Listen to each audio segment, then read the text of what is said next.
Is there any way that we can fix this that doesn't somehow kill the goose that lays the golden egg in Irish rugby?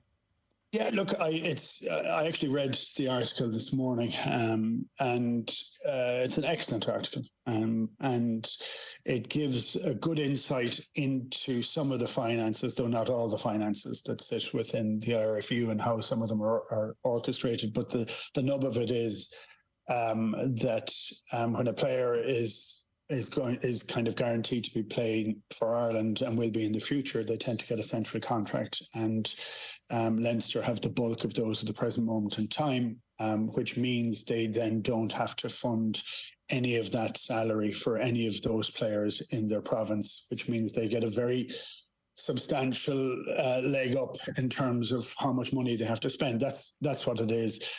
And we will definitely play the balanced card in terms of this. There was days and times past when there were a lot more contracts. And back in the 2000s, the bulk of those players would have been Munster, and Munster would have had the majority of the players that were on central contracts. And that was the nature of it then. So it isn't about criticising Leinster. That's one thing I will say in terms of this. It is about saying that they have developed their players. They have got the best players through the system. They have built a really, really good and strong team. They're reaping the benefits of that within the current structure.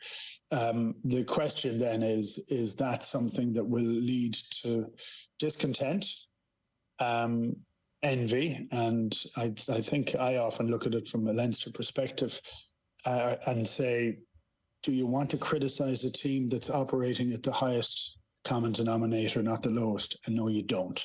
You have to laud them for actually what they've done.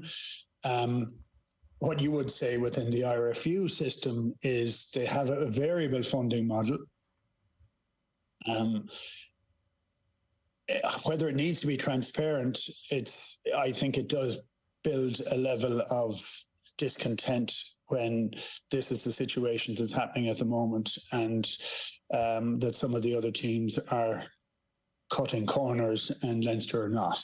But Leinster are being successful, but it's not a fully balanced system. So I think there is an issue with it. I think the funding model, and I've said this for an awful long time, that particular funding model is awkward. And